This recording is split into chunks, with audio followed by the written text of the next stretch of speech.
Era madrugada quando o rádio crepitou com um sinal inesperado. 3 horas da manhã, o momento exato em que o céu sobre as colinas começava a clarear, transformando a escuridão espessa em um tom desbotado como uma fotografia antiga esquecida no tempo. Entre chiados e interferências, uma voz cortou o silêncio. Bordo 248, repito, algo está errado aqui. A floresta, ela se move. A transmissão se interrompeu tão abruptamente quanto surgira, deixando apenas o zumbido oco do éter, como o respiro pesado de uma fera adormecida. O sargento Ivlel, jovem e atento, ajustou os controles 1, 2 vezes na esperança de capturar mais algum fragmento daqueles segundos enigmáticos. Mas o rádio emudeceu. Só restava o ruído branco, uma estática que parecia sussurrar segredos ininteligíveis. 15 horas depois, em um gabinete abafado do quartel-general, o telefone cortou. Silêncio como um tiro. O major Pavel Severtov, imerso em arquivos empoeirados, pastas grossas, páginas amareladas que cheiravam a esquecimento, levantou-os. Olhos de uma foto desbotada, um vale remoto na taiga, onde estruturas abandonadas apodreciam entre as árvores. A voz do outro lado da linha era seca. Camarada major, o coronel Berestov exige sua presença imediata. O corredor até o gabinete de Berestov era longo, e a cada passo a velha cicatriz na perna de Severtov latejava com mais intensidade, como sempre acontecia antes de tempestades ou mais notícias. A sala de espera exalava o aroma amargo de café recém-feito. Uma secretária de cabelos grises colhidos em um coque severo, apenas assentiu com a cabeça, indicando a porta fechada. Dentro, 2 homens o aguardavam. Berestov, impassível como sempre, e um estranho de terno discreto, rosto comum, mas olhos que pareciam perfurar a alma. Sente-se, Pavel Andreevich, ordenou Berestov, apontando para uma cadeira. Este é o camarada Kratsov, do departamento especial. O homem apenas inclinou levemente a cabeça, sem estender a mão. Sobre a mesa, uma pasta fina com uma faixa vermelha diagonal chamava a atenção. Ontem, perto do Alto Tunguska, um avião de transporte militar desapareceu. Começou Berestov sem rodeios. Transportava equipamentos de um laboratório ultrasecreto, além de uma equipe de cientistas. Nível de confidencialidade máximo. Severtov permaneceu em silêncio, sabendo que nas pausas muitas vezes se escondiam as verdades mais importantes. Kratsov tomou a palavra com uma voz suave, quase hipnótica. Há peculiaridades. Nesse caso, o último sinal do bordo foi incomum, e a área do desaparecimento é, digamos, singular. Berestov deslizou a pasta na direção de Severtov. Dentro, alguns documentos e um mapa com um quadrado marcado à tinta. Sua equipe parte em 3 horas, anunciou. Já está formada, o capitão Albichel, criptógrafo e especialista em línguas locais, e o tenente Kumol, perito em acidentes aéreos. Sua missão, major, é descobrir o que aconteceu. E mais importante, por que aconteceu. A cicatriz de Severtov pareceu arder menos. Era assim sempre que o trabalho de verdade surgia no horizonte. O aeroporto militar os recebeu com o rugido ensurdecedor das turbinas e o cheiro penetrante de querosene. Um Mi-8, uma besta cinza esverdeada com estrelas vermelhas nos flancos, aguardava na pista, as pás girando em ritmo ocioso, cortando o ar úmido da manhã chuvosa. Albichel e Kumol já estavam junto a uma barraca de lona na beira do concreto. O primeiro, alto curvado, de óculos de arame fino e uma pasta de couro gastado, parecia mais um professor do que um militar. Kumol, ao contrário, era baixo, de rosto curtido pelo vento e olhos afiados, acostumados a decifrar segredos em metal retorcido. Horário de decolagem? Perguntou Severtov, dispensando cumprimentos. 20 minutos, respondeu Kumol, conferindo o relógio. O tempo está no limite. Se não sairmos agora, a noite nos pega lá em cima. Dentro da aeronave, enquanto o helicóptero ganhava altitude, Severtov folheou os documentos. Albichel ajustou os óculos. Uma história estranha, especialmente a última transmissão. Analisei a gravação. Nenhum indício de falha técnica ou interferência externa. O piloto falava sério. Ele vira algo se mover na floresta. E tem mais, acrescentou hesitando. No fundo, um som de frequência muito baixa. Quase como um batimento cardíaco. Ou uma respiração.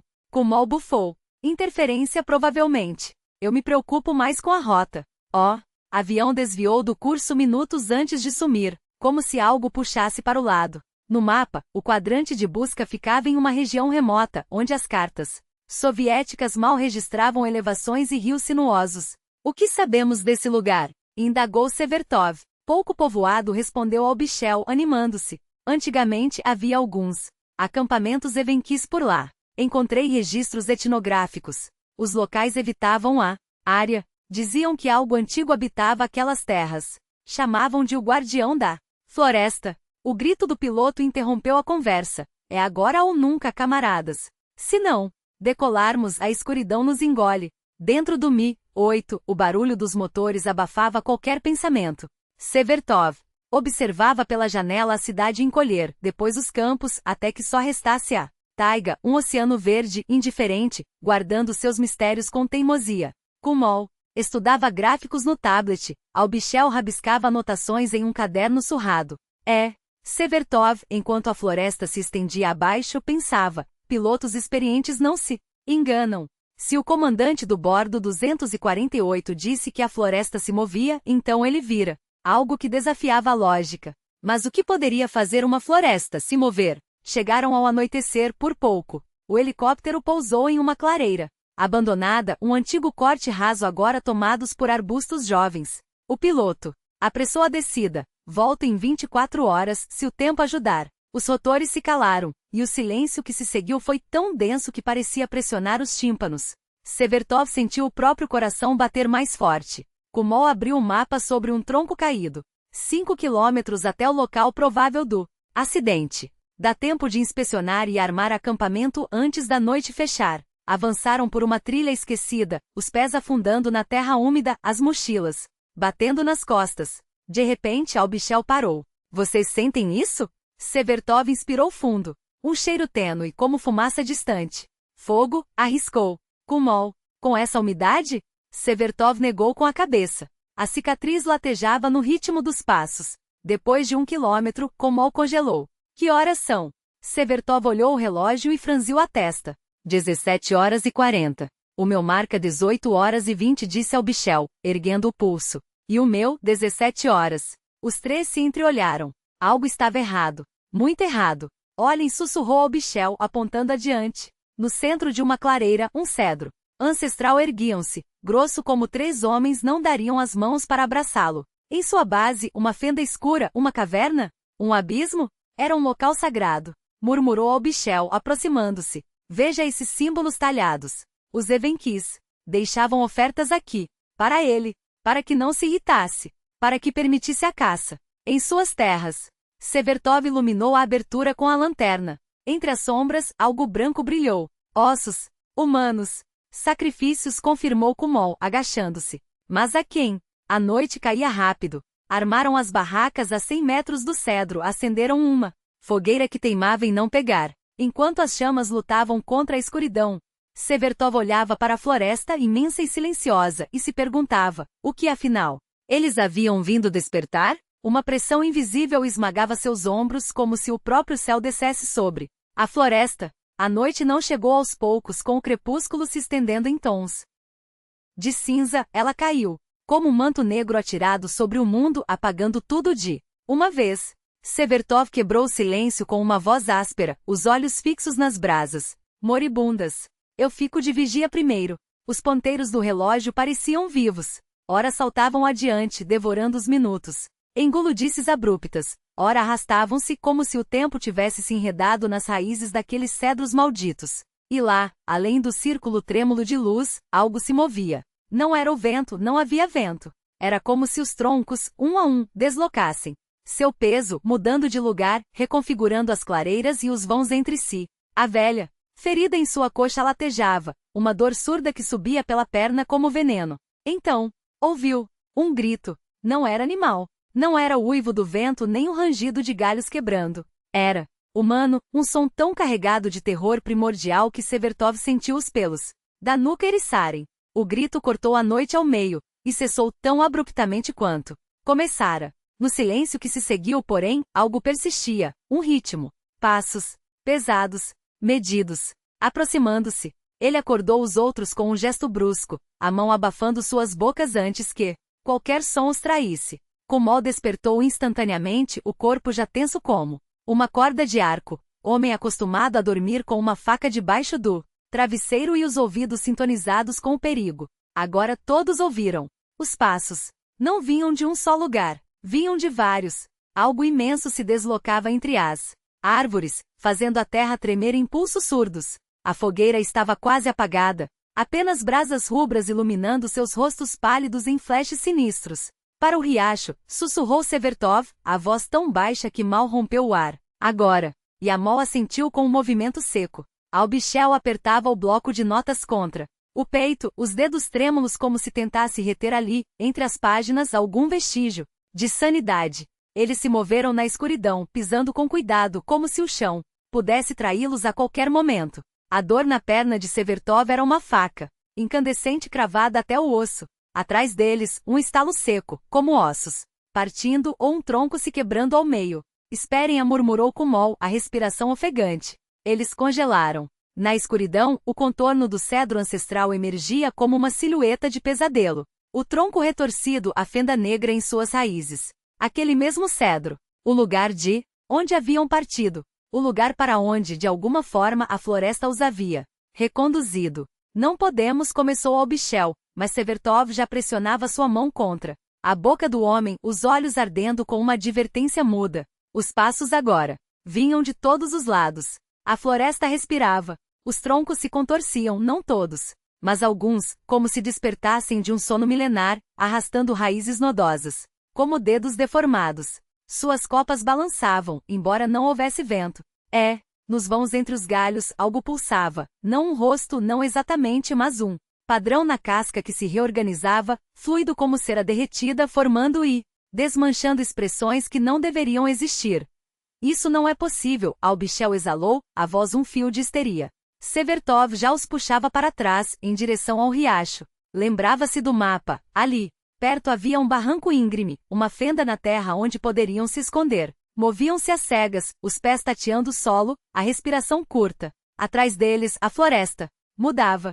Os caminhos se fechavam, as árvores se curvavam como se tecendo uma armadilha ao redor deles. No centro daquele labirinto vivo estavam eles, 3 homens, perdidos em um lugar que não os queria mais soltar. Lanternas, ordenou Severtov, a voz um corte no escuro. Costas coladas. Só. Acendam quando eu mandar. Formaram um triângulo, sentindo o calor dos corpos uns dos outros, a respiração acelerada. A escuridão à sua volta era quase sólida, como se pudesse ser cortada com uma faca. Então veio a voz. Não era um som. Era muitos. Um sussurro de 1000 folhas secas se sobrepondo, um rangido de madeira centenária se partindo, o murmúrio de água escorrendo por fendas profundas. Era como se a própria terra falasse através das raízes, como se os troncos fossem gargantas e as cavidades entre eles bocas. E naquelas palavras, se é que eram palavras, havia algo antigo, algo que não pertencia a eles. Por que vieram? Albichel se contorceu como se fosse se lançar adiante, o bloco de notas já aberto, a caneta trêmula. Kumol o segurou pelo braço, os dedos afundando em sua carne. Estamos procurando um avião abatido, respondeu Severtov, a voz firme, embora cada sílaba custasse um esforço sobre-humano. Nada mais. Silêncio. Então, um ruído cresceu, folhas farfalhando em um ritmo caótico, como se 1000 caminhos se entrelaçassem e desfizessem ao mesmo tempo. Albichel amaldiçoou. Entre dentes. Albichel movia os lábios sem som, tentando gravar cada palavra, cada nuance daquele horror. Mostrem-nos. Severtov deu um passo à frente. A voz se aprofundou, vibrando em frequências que faziam seus dentes doerem. Havia um peso nela, como se as sílabas carregassem um peso de séculos. Deve haver um preço. Não, Albichel tentou protestar, mas era tarde. Algo mudou no ar. Uma pressão invisível varreu suas mentes como dedos arrancando páginas de um livro. Severtov esperava a dor. Não veio. Veio o vazio. Primeiro foi como se alguém apagasse memórias uma a uma com precisão cirúrgica. Ele se lembrou das montanhas, das operações, da bala que rasgou sua coxa em um vale remoto. Mas os rostos haviam desaparecido. Onde estavam os homens que lutaram ao seu lado? Quem o arrastou sangrando através daquele passo gelado? Quem seguiu suas ordens até o fim? Camarada maior, a voz de Kumol soava distante, carregada de um pânico que Severtov não conseguia mais compartilhar. O que está acontecendo? Ele não respondeu. Tentava desesperadamente agarrar-se a algum nome, algum fragmento. Nada. Só o vazio. Absoluto. Irreparável. A floresta se moveu novamente, mas desta vez não o cercava. Desta vez, abriu caminho. Severtov avançou, os pés pesados, a perna ferida latejando em uníssono, com os passos que não eram mais seus. Não pensava nos buracos na memória. Não pensava em nada. Porque 30 metros à frente, no fundo de ravina de paredes quase verticais, entre troncos retorcidos e metal retorcido, algo brilhava. Os corpos já não tropeçavam. Moviam-se com uma determinação que não pertencia à carne, mas a algo mais antigo, mais profundo. A poucos metros da beira do abismo, o ar começou a espessar-se. Não era neblina, era uma massa densa, quase sólida, rastejando contra o vento como um ser vivo. Quando estavam quase a alcançar a borda, a realidade distorceu-se. O chão desapareceu. A neblina girou em espiral, um vórtice que os engoliu, e de repente estavam de volta ao fundo da ravina, diante da carcaça do avião. Só que desta vez, os mortos estavam mais perto. E o avião não era o mesmo. O metal parecia derreter-se, fluindo em formas que desafiavam a física, como se algo o esticasse de dentro. Que diabos! Yakuma exalou, os dedos apertando a arma. Com força. Severtov não respondeu. Apenas apontou para a encosta oposta, onde a floresta se abria em um caminho estreito. Corram! Não parem! 2 vezes tentaram escapar, arrastando-se colina acima, os pulmões em chamas, os músculos gritando. 2 vezes quase alcançando as árvores, encontrarão-se de volta ao avião, como se o próprio espaço os empurrasse de volta. Na terceira tentativa, a neblina explodiu em faíscas azuis, e eles foram cuspidos para fora, não para a floresta, mas para uma rua abandonada. Staraia Pokruvka. Albichel reconheceu as casas de madeira podre, afundadas no chão como cadáveres. Esquecidos. Os telhados desabavam, as janelas eram buracos vazios, e entre as tábuas apodrecidas, flores de ivancha balançavam ao vento, rosadas e indiferentes.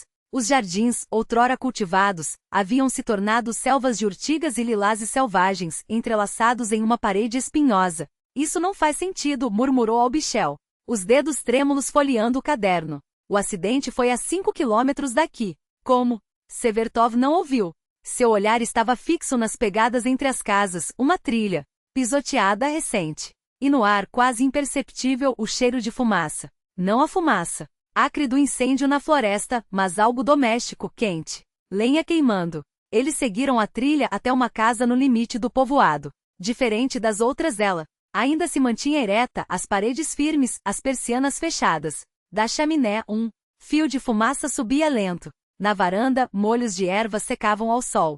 Quando Severtov pisou no primeiro degrau, a porta rangeu sozinha, abrindo-se antes que ele pudesse bater. No batente, um velho os observava. Baixo, magro, com um rosto sulcado por rugas tão profundas que pareciam cicatrizes. Seus olhos, escuros e brilhantes, piscaram uma vez, surpresos.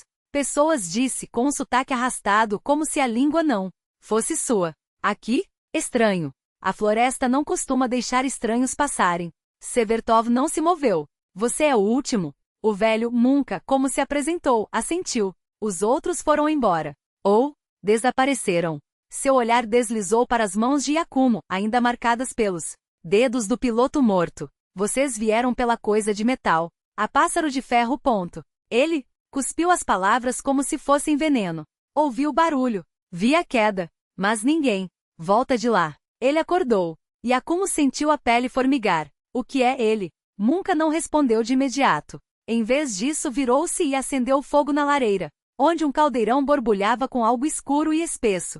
Sentem-se, ordenou, servindo chá em canecas de barro. O líquido era quase preto, com um cheiro de terra queimada e ervas amargas. Vocês trouxeram coisas com vocês. Coisas que não deveriam ter mexido. Albichel abriu o caderno, tentando organizar os pensamentos. Os corpos. Eles se moviam. O espaço se dobrou. 3 vezes voltamos ao avião, mesmo indo em linha reta para cima. É uma anomalia topográfica, talvez ligada à radiação do equipamento. Mas os mortos. Sua voz falhou. Isso não é física. Não é nada que conheçamos. Munka riu, um som seco como folhas secas. Claro que não. Vocês acham que podem medir tudo com suas máquinas, seus números. Mas há coisas mais velhas que o ferro. mais velhas que as pedras. Ele apontou para um altar no canto da sala, onde figuras de madeira enegrecidas pelo tempo observavam em silêncio. Isso aqui é um lugar antigo. Um dia foi um grande acampamento.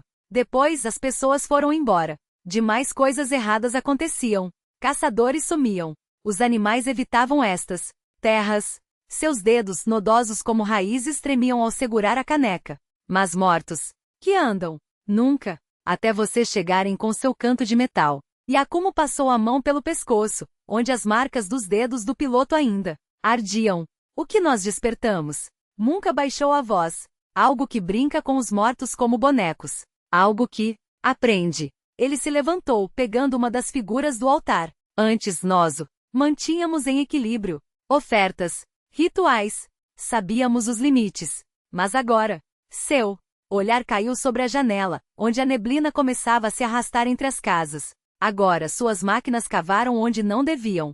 Suas pássaros de ferro voam onde não são chamadas. E ele quer mais.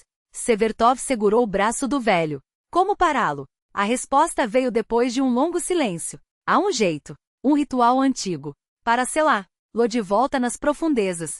Munka balançou a cabeça. Mas o preço? Albichel sentiu o estômago revirar. Que preço? O velho olhou nos olhos dele, e pela primeira vez Severtov viu medo ali. Memória.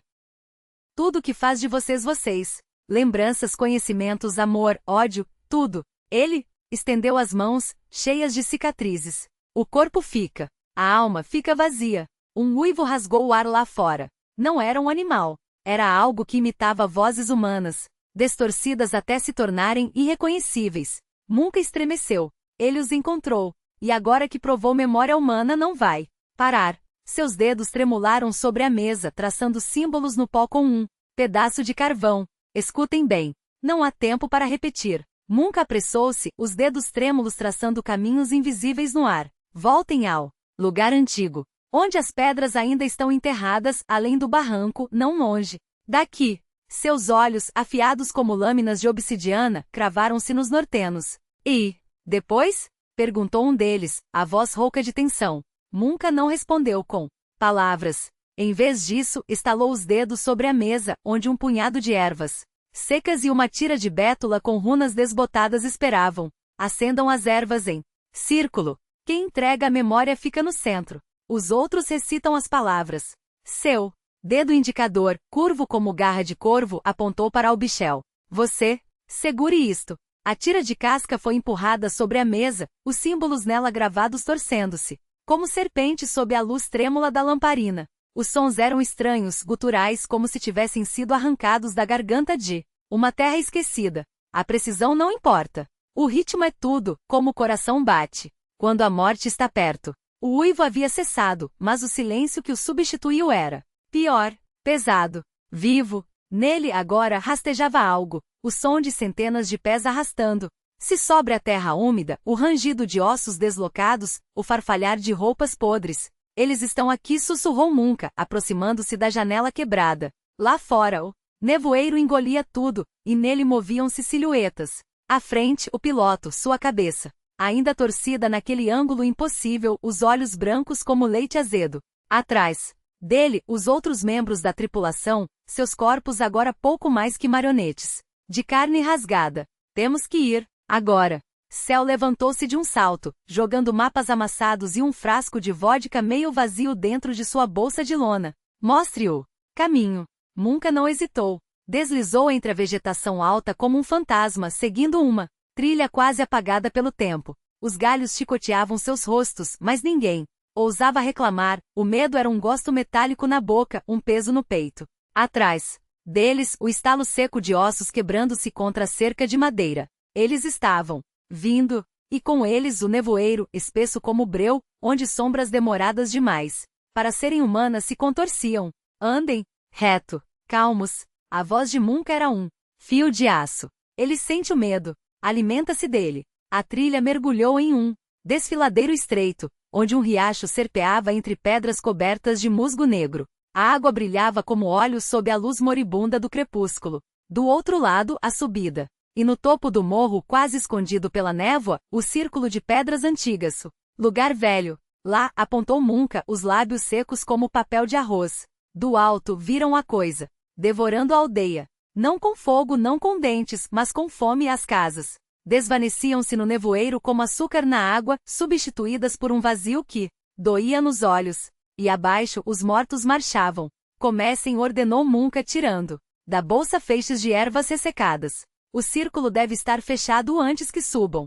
Suas mãos, antes trêmulas, agora moviam-se com uma precisão cirúrgica fixando as ervas entre as pedras. Albichel o ajudava consultando um desenho rabiscado em seu caderno, os traços de seu lápis tremendo apenas uma vez. Giacomo e Céu ficaram na beirada do morro observando a onda de nevoeiro aproximar-se. Eles já estão na metade da subida, murmurou Giacomo. Os mortos não fingiam mais ser humanos. Seus corpos estavam abertos, costelas perfurando a pele como grades de uma prisão. Os olhos brilhando com uma luz que não era desta terra. Quase pronto, Albichel fechou o último símbolo com um nó apertado. E agora? Céu engoliu em seco. Acendemos as ervas. Você vai para o centro. Munca acendeu um fósforo com um gesto brusco. As chamas pegaram rápido, vorazes, e um cheiro acre de terra queimada e algo mais antigo, mais podre, encheu o ar. Albichel avançou para o centro do círculo, cuidadoso para não perturbar o padrão de sementes negras que Munca havia espalhado no chão. Comecem a ler. A tira de bétula foi estendida entre Céu e Giacomo. Juntos, devagar, como um só, o nevoeiro engoliu a encosta. Dentro dele, os mortos pararam. Não podiam entrar, mas ela podia. Atrás deles, a escuridão respirava, uma massa sem forma, mais densa que a noite, mais fria que o gelo. Algo se movia nela. Munca começou a recitar, o som saindo de sua garganta como vento através de ossos secos. Giacomo engasgou nas palavras estranhas, mas Céu o puxou de volta ao ritmo, suas vozes tecendo-se em um coro dissonante. O fumo das ervas subia em coluna reta, desafiando o nevoeiro, e então, em um som novo, um zumbido profundo vibrante que fazia os dentes doírem e os ossos cantarem. Os mortos congelaram como insetos, presos em âmbar, e então ela apareceu. Não era uma sombra. Era a ideia de uma sombra, uma árvore que nunca existira, cujos galhos se retorciam como tentáculos, cujas raízes perfuravam a terra como dedos famintos. No seu cerne, luzes vermelhas pulsavam, cruéis como brasas em uma forja abandonada. Não parem, Munca cuspiu entre os versos. Não importa o que aconteça. A coisa esticou-se em direção ao círculo. O fumo das ervas parecia irritá-la, mas não a detinha. Seus braços, se é que podiam ser chamados assim, estenderam-se até Albichel, milhares de filamentos negros tocando sua testa. Ele gritou, não de dor, de outra coisa. Um grito que foi cortado abruptamente como um fio partido.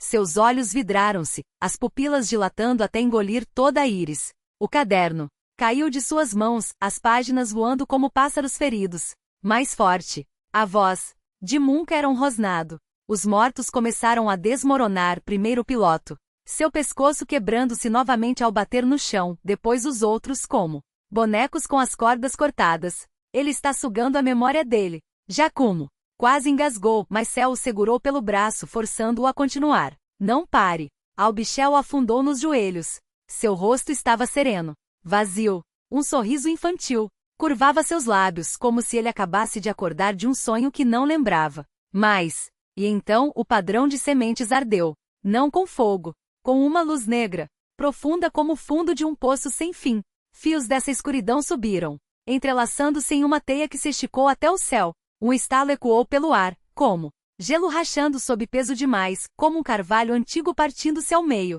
A coisa tremeu. Seus tentáculos recuaram, encolhendo-se como minhos assustados. As sombras giraram em espiral, colapsando sobre si mesmas, e então ela se foi. Nevoeiro dissipou-se como fumaça ao vento, deixando para trás apenas 3 homens, ofegantes, e um quarto, ajoelhado no centro do círculo, com os olhos claros como a manhã. Acabou. Munca deixou os braços caírem. Agora ele vai dormir, por muito tempo. Albichel levantou o rosto para eles, a expressão tão limpa quanto uma página em branco. Boa noite, disse, como se estivesse cumprimentando estranhos em um trem. Quem são vocês? Giacomo recuou. Céu ajoelhou-se ao seu lado, a voz baixa. Como você se chama? Albichel franziu a testa como se a pergunta fosse um enigma complexo. Depois balançou a cabeça. Não sei. Sua voz era clara, articulada, a de um adulto, mas em seus olhos não havia nada, nenhuma lembrança, nenhuma sombra do que fora. Temos que ir. Nunca recolheu as coisas espalhadas, os movimentos lentos, exaustos. O helicóptero chega ao amanhecer. Leve-o para o lugar combinado, indicou Aubichel com um gesto. Ele terá que aprender tudo de novo, como uma criança. Ao redor do morro, os corpos dos mortos jaziam imóveis. Agora eram apenas isso? Corpos. A coisa que os animara havia partido, deixando para trás apenas carne, apodrecendo e o cheiro de terra molhada. Giacomo tirou a câmera, mas o filme estava queimado. Não tente provar. Nunca balançou a cabeça. Ninguém acreditaria. E é melhor que não acreditem. Eles desceram a encosta no limiar do amanhecer. Aubichel entre Céu e Giacomo, segurando suas mãos como um menino perdido. Que é isso? Apontava para o céu clareando. Como se chama aquela ave? Nunca os acompanhou até a borda do povoado. Fico aqui. Alguém precisa vigiar. Quanto tempo temos? Céu perguntou, a voz rouca. Anos. Décadas. Até que os homens inventem outra máquina de metal para acordá-la. Antes de se despedir, pressionou. Um pequeno embrulho nas mãos de Céu. Isso vai ajudar. E o endereço, uma mulher. Sabe cuidar dele. Não precisa explicar. Ela entenderá. Quando o helicóptero pousou, Aubichel estava sentado sobre uma lona militar, passando os dedos pelas costuras como se fossem um mistério a ser decifrado. Que pássaro bonito, disse, sorrindo para as pás giratórias.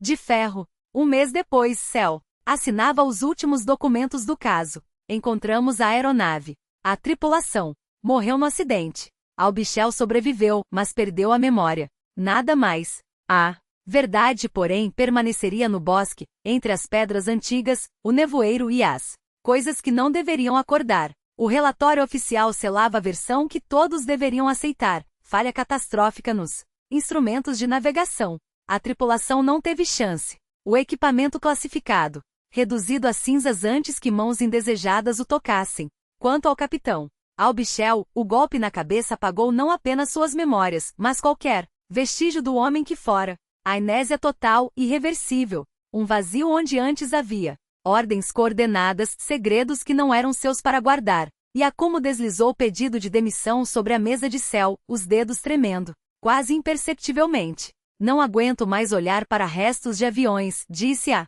voz rouca como cascalho sob botas. Céu não respondeu. Não precisava. Ele entendia tudo. O peso das mentiras oficiais, o cheiro de querosene queimado que nunca saía das roupas, a maneira como os olhos de Giacomo se desviavam sempre que passavam pela foto da tripulação pendurada na parede. Aqueles rostos sorridentes, agora cinzas. Aubichel foi instalado em um sanatório especial nos arredores da cidade, um lugar onde as paredes eram pintadas de um azul pálido demais e as janelas davam para um jardim que ninguém podia tocar. Lá trabalhava ela, a mulher das ervas, cujo endereço nunca havia deslizado entre os dedos de Céu como um segredo perigoso. Uma velha de olhos profundos como o lago escuro do norte, onde a água engole a luz e devolve apenas ecos.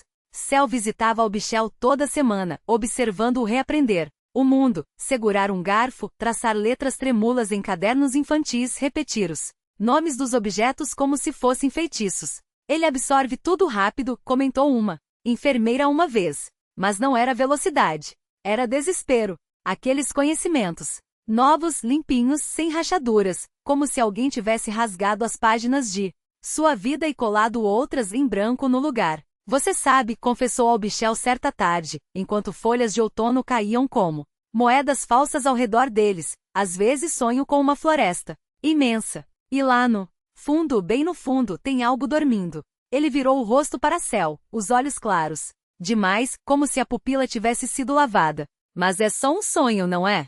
Céu observou as sombras se entrelaçarem sob os carvalhos, longas e irregulares, como cicatrizes. Claro que é só um sonho, quase respondeu. Mas as palavras ficaram presas na garganta, amargas como bagas de urze. De vez em quando, cartas de Munca chegavam ao escritório de Céu, sempre com o mesmo papel amarelado, a mesma caligrafia torta que parecia arrastar as letras como se fossem pesadas demais. Tudo tranquilo. Os selos estão intactos. A floresta silenciou. Na última, entre as linhas secas, veio um galho de ledum prensado e um Bilhete rabiscado à pressa. Se as visões voltarem, coloque sob o travesseiro. Ajuda a esquecer. Cel guardou a carta no cofre, entre os demais documentos do caso, e girou a chave com um estalo seco. A antiga ferida em seu ombro, aquela que doía só antes das tempestades, quase não incomodava mais. Só em noites como aquela, quando o vento uivava contra as vidraças e o ar cheirava a ozônio, é que a carne latejava, como se algo lá fora estivesse se mexendo. Algo imenso, enterrado há muito tempo, rolando em seu sono sob camadas de terra e silêncio. Mas eram apenas ecos do tempo, nada mais.